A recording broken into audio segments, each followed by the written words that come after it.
This is 630's My Journey, My Experience podcast. Stories from 630 riders about their lives and time in the saddle.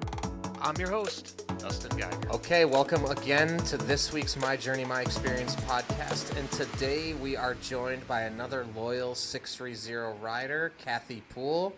Kathy, thank you so much for joining us. Thank you for inviting me. Of course. So Kathy is actually one of our electric bike riders, and she's been logging some great mileage on the app. So it'll be fun today to hear from an electric bike rider, which we haven't had on the podcast yet, and kind of get a sense of why Kathy chose electric, how she's enjoying it, and what kind of rides she does. So, Kathy, thanks again. I'm excited. This is the first time, like I said, we've done this with an electric bike rider. So, let's first get to know a little bit about you. So, where are you located? I am in Belfair, Washington. We are in the foothills of the Olympic mountain range. Okay. So, do you live at elevation?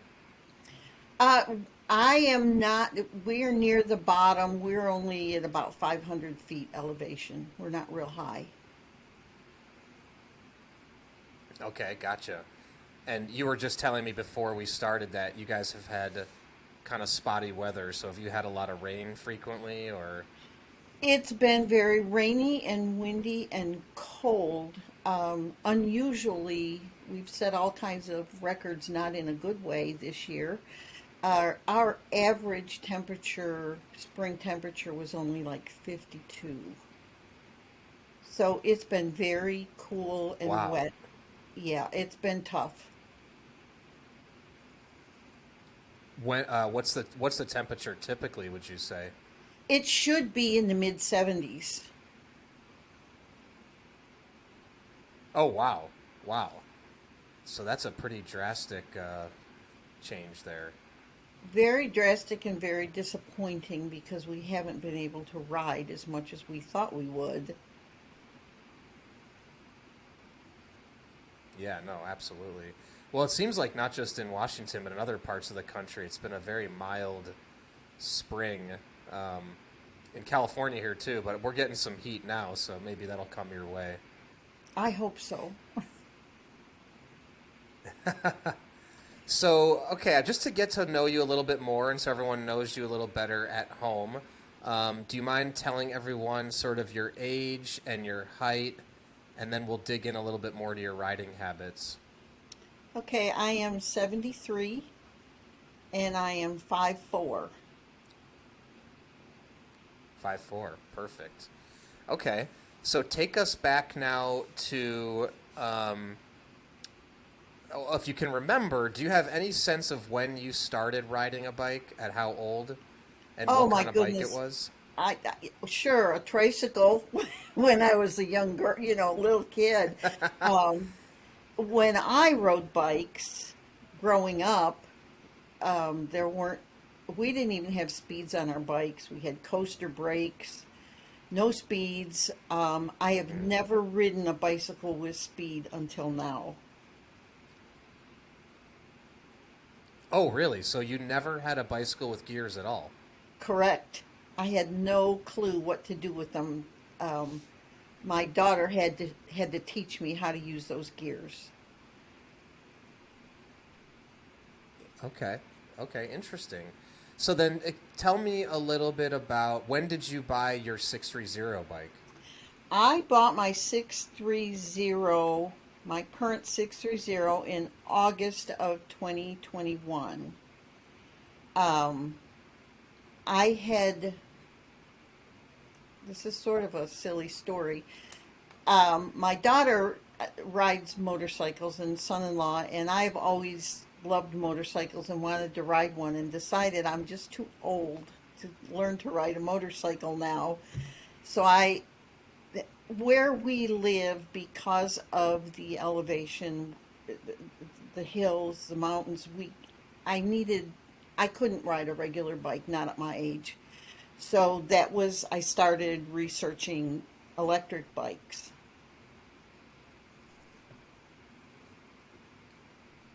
And what ultimately made you land on 630? Or, well, sorry, AO, which is part of 630. Well, I started researching electric bikes, and 630 had such good reviews as far as the bikes themselves and the customer service that I started looking at 630 bikes. The Frida was not my first choice, but it was in stock and it was close to what I wanted, what I had chosen. I was looking at a Reach Your Destination, but they were out of stock. And so customer service suggested I look at the Frida, and I did, and I'm very glad.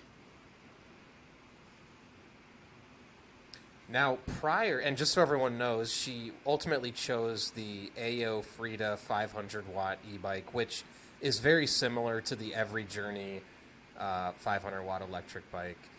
Now, prior to getting an electric bike, when was the last time you really rode a bike? Probably when I was a teenager. So many, many Oh, years wow. ago. So it'd been a good, yeah, wow. So 50 40 some years. year, 50 years, sure. Wow. Okay, so tell me, what was that like getting back on a bike? Was there a learning curve? Did it come naturally? What was that whole process of just getting back on a bike like for you?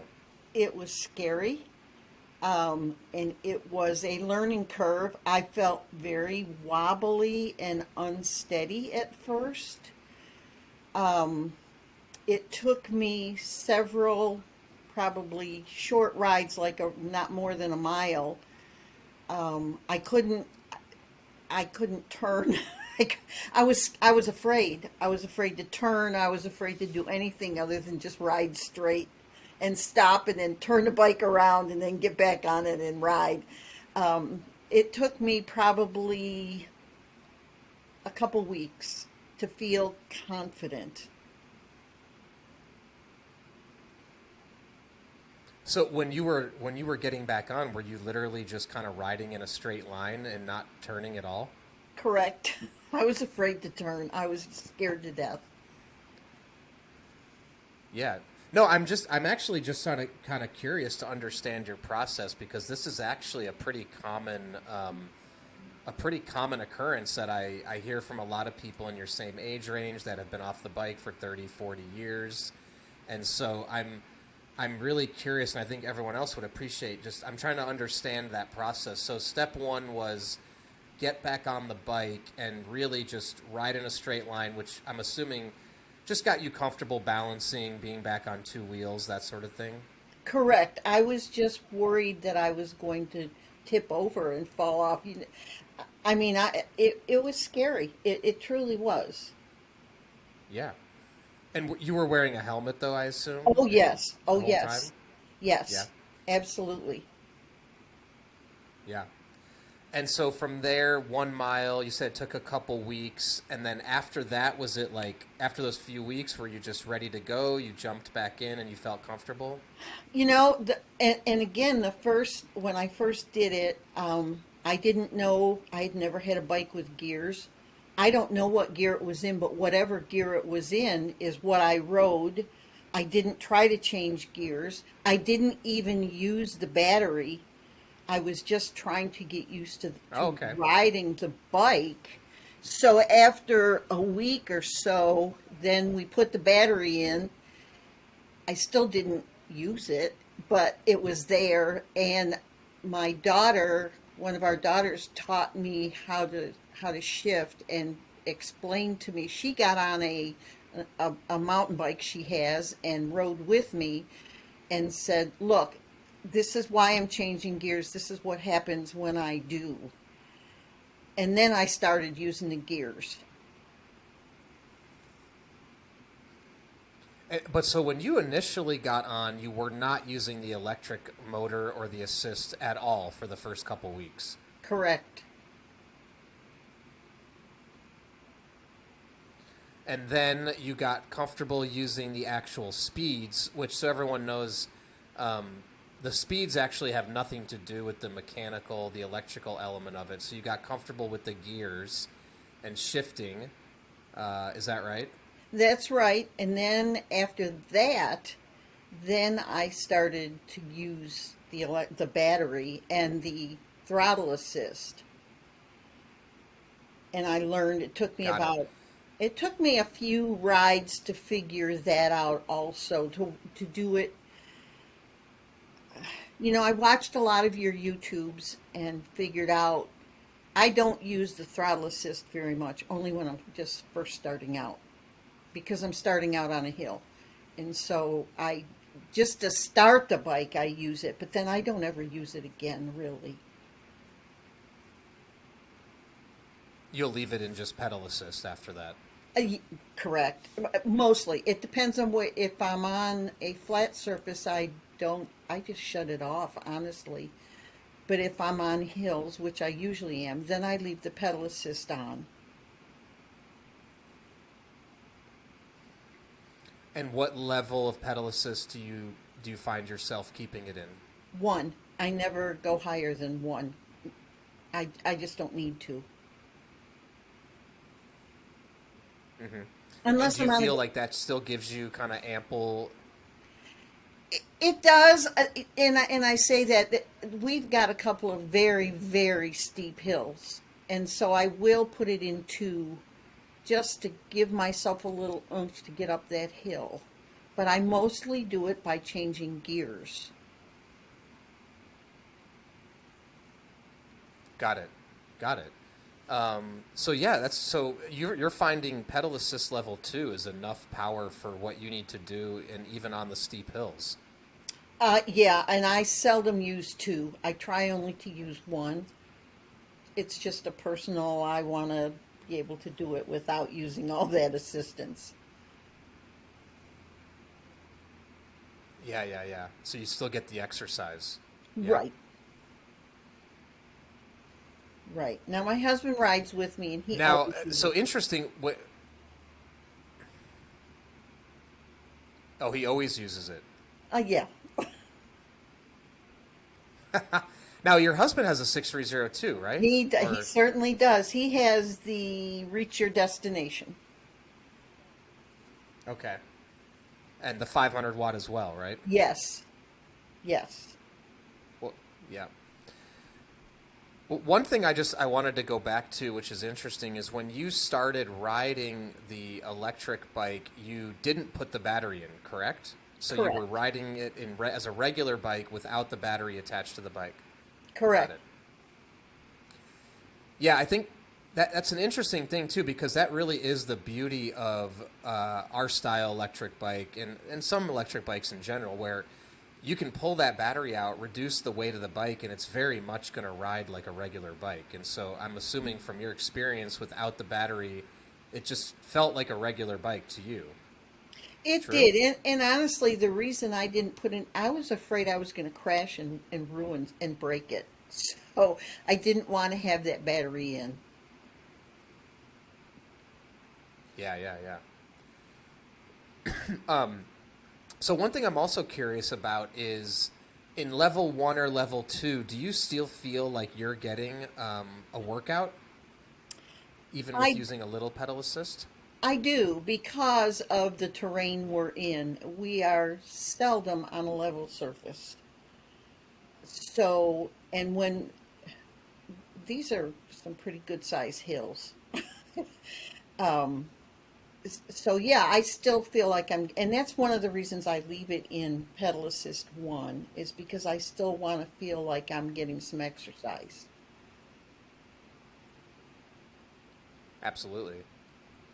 Yeah, I just think that's a big myth for a lot of people. Is they think, oh, they have an electric bike, they're not getting any exercise or they're not getting a workout. But I think the reality is depending especially on the terrain or the hills, you're still going to feel it in your body and your legs, and you can let yourself work as little or as hard as you want. You just choose the level.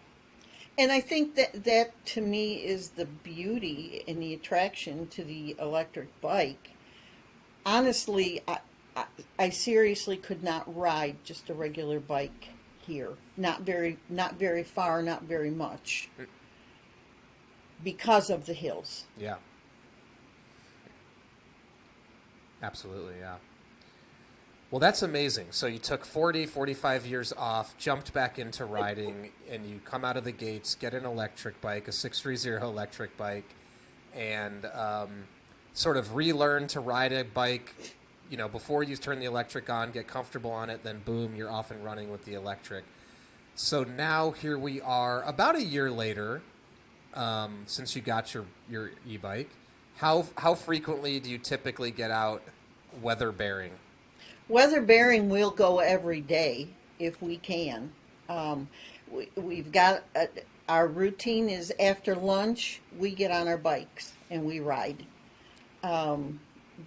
We would like to ride every day, but the weather has not been very cooperative. And honestly, sometimes life just gets in the way. We've got too many other things to do that we can't ride, but we do. It's a way of exercise for us, and it's something we very much enjoy, but it doesn't run our lives. If I miss a day, I'm not going to cry. I might feel bad. Right. So you try to get out every day, and when you do get out, what's the typical length of your ride? Minimum 10 miles. The maximum we've gone is a little over 16. Okay. And I'm curious, when you complete your ride, do you ever pay attention to how much juice you have left on the battery? Yes. I always have, my battery has like 5 bars of juice, I guess. I never have less than 3. Mm-hmm. I always have 3 or usually 4, because I try not to use it. Gotcha. So we have got... Any idea how much your husband has left? Yeah, less than me. He usually has his shows 10 bars opposed to my 5, and he usually has like 4 bars left. Okay. He's using a little Gotcha. more than I am. And I cut you off. What were you going to say? You went...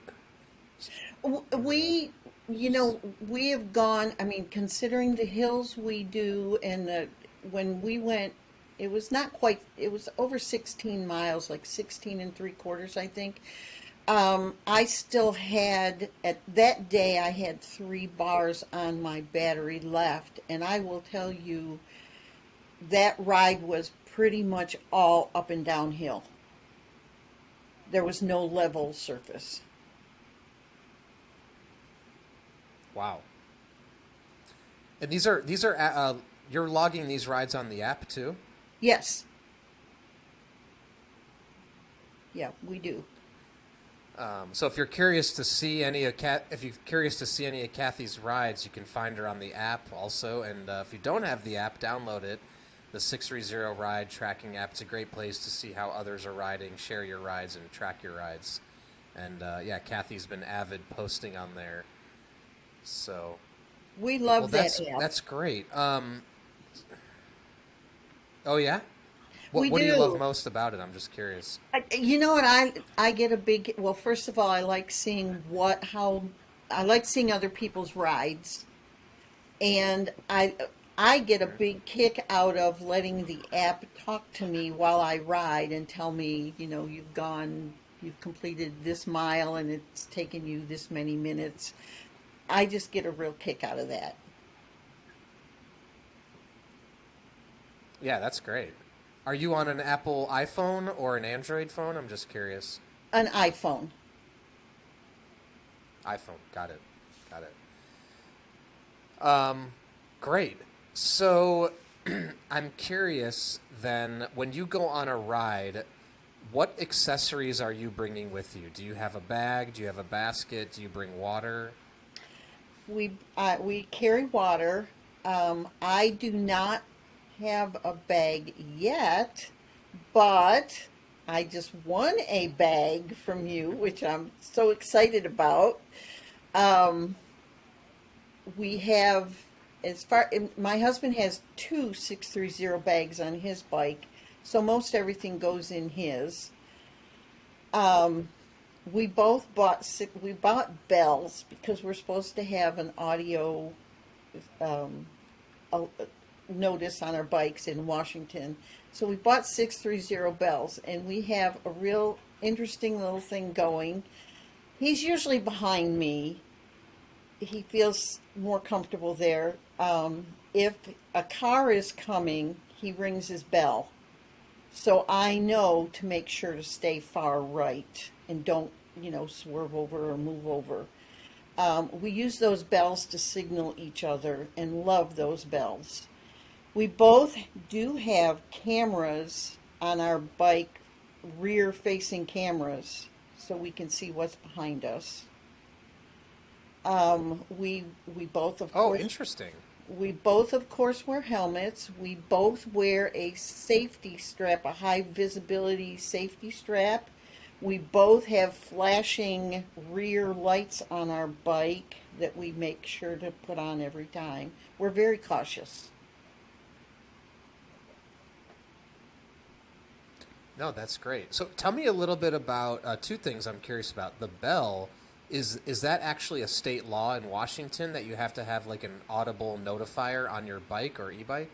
Yes, that is a state law. I'm not telling you that I don't know how well it's enforced. I don't know how many people do it, but we do it and we use them. So it's just those little round 630 bells, that old fashioned bells. We love them. And here's an example. I was behind one time. I Yeah, was in the absolutely. rear, and I got a flat tire. And by ringing that bell repeatedly, he knew to stop and turn around and see. He knew something was wrong. I mean, so they've come in handy. Yeah, wow. I'm just curious. Do you know if is that for all bikes or just e-bikes you're talking about with the law It's for all in bikes. Washington?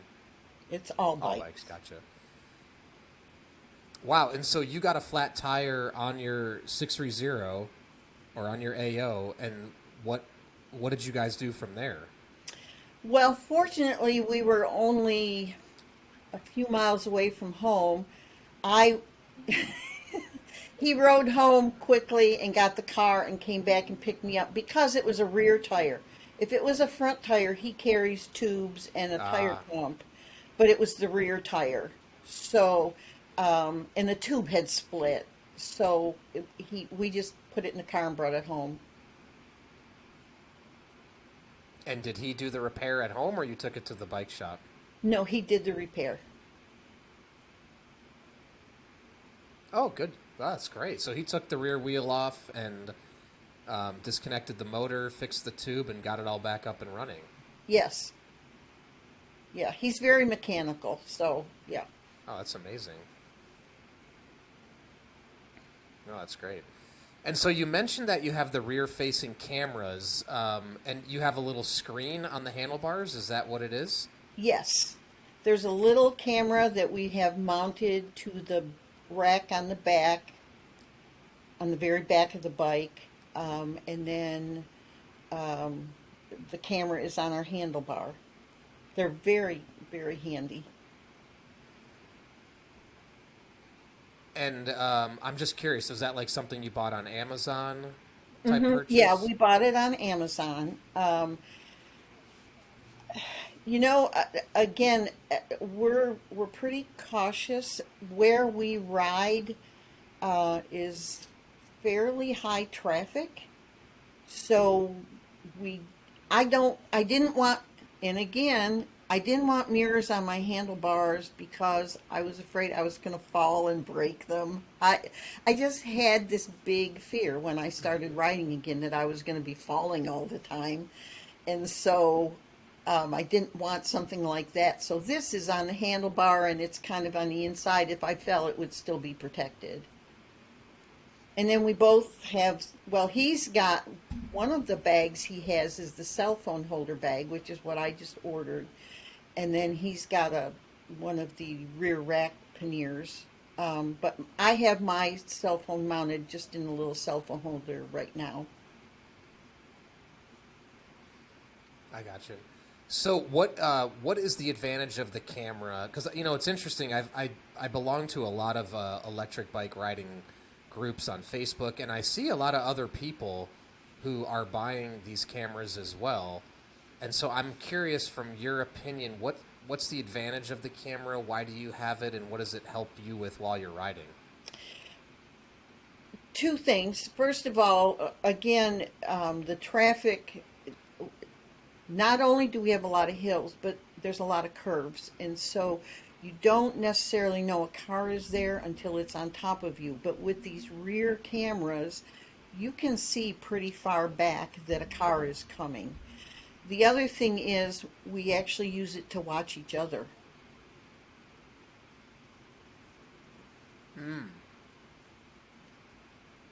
I got you. So he's going. You're going in front, so you can keep an eye on him basically behind you. Right. Whoever's in the rear, the person in the front. And I can go up hills faster than he can, so I am generally always watching to make sure, is he going to make it up that hill? Is he doing all right?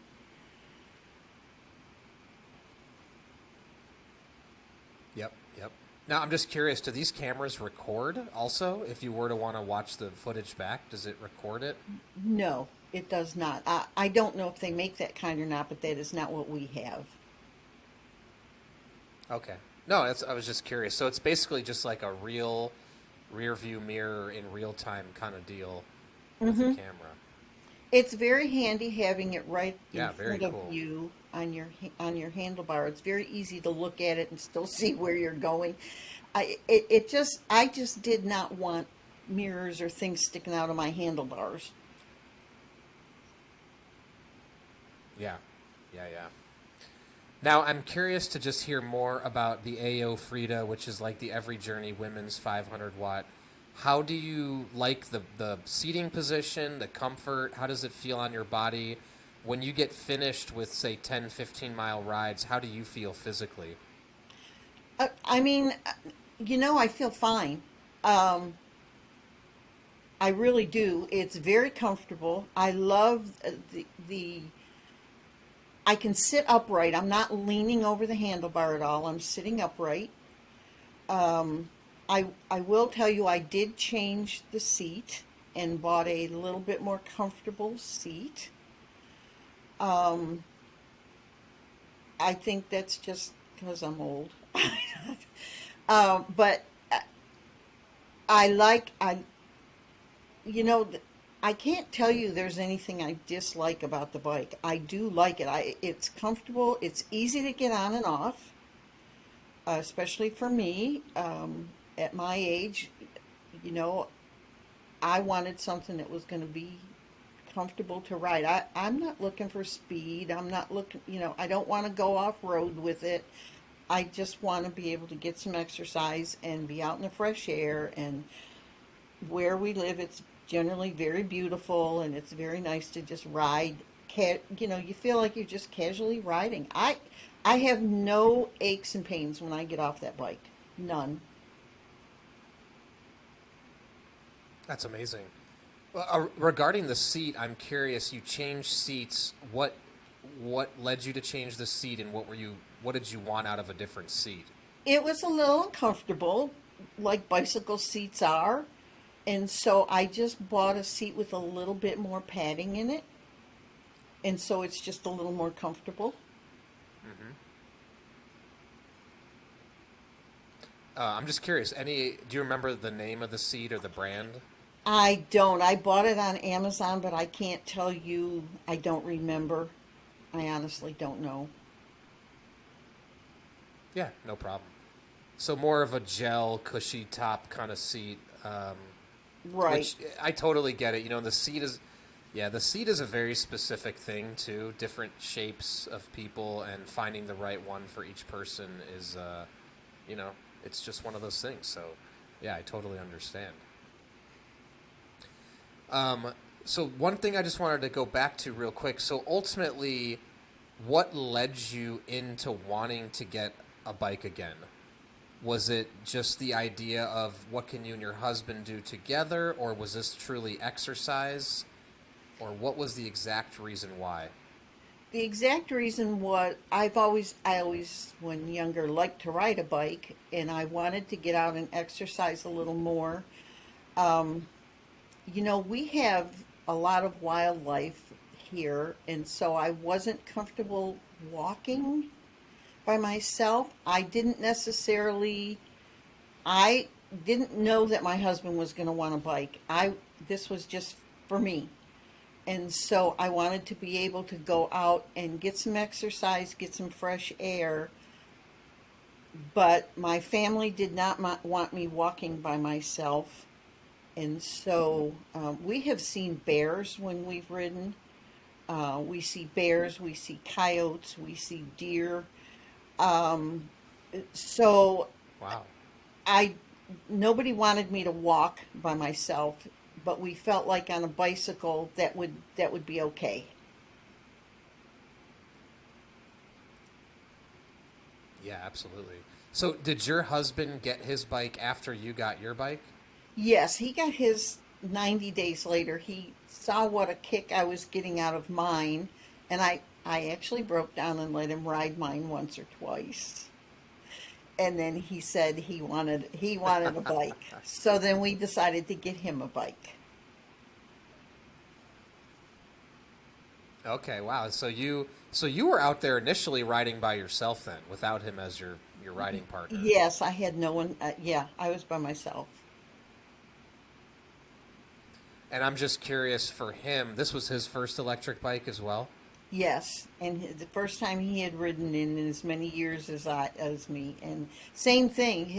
He had a Schwinn coaster bike that he won when he was 12 years old, and you know he hadn't ridden in 50 years, same as me. Yeah. Was his experience similar to yours in terms of getting comfortable on the bike and getting reacclimated? No, he's a guy, so it was just like, I can do this, never mind. And then he struggled a little the first few times. And so once, I was able to tell him, this is what you use the throttle for. And this is, this. He knew how to do the gears, but that he didn't know anything about the, using the throttle assist or that. But so it didn't take him as long. He was a little less cautious than I am. Yeah, well, it's different for everybody. Right. So, either way, yeah, I think it's great. So, last question before we wrap up is I think you mentioned 10 to 16 miles. So, is your longest ride to date 16 miles? Just over 16 miles.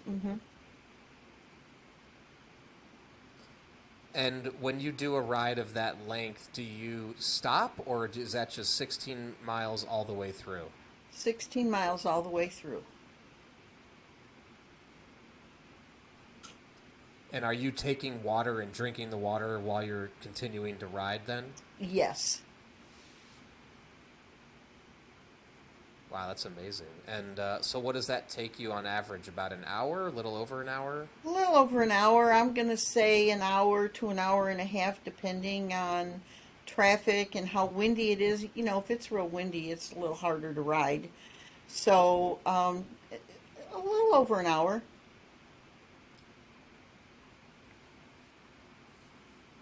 Gotcha. Well, it's 1:40 p.m. Pacific right now, so have you done your ride today, or has the weather not been accommodating? Um, I have not ridden yet. We're going to ride this evening instead of today because my husband had something to do this afternoon. So we're going to ride this evening. Okay, perfect. Well, there you have it. That's Kathy's experience getting her first bike and first e-bike in 45 years, and she's out there logging lots of miles at 73.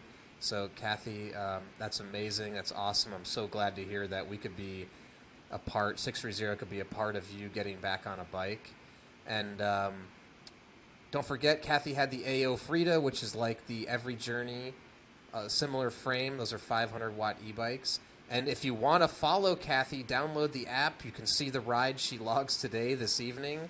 Maybe you'll post some pictures for us, Kathy, on the app. We can check it out. I know I've seen some of your wildlife photos before, I'm pretty sure. And what's the name of your bike? What do you call your bike on the app? I call my bike Green Dragon. Green Dragon, yep. So you can download the app and look out for Kathy riding the Green Dragon. She's trying to get out there 7 days a week.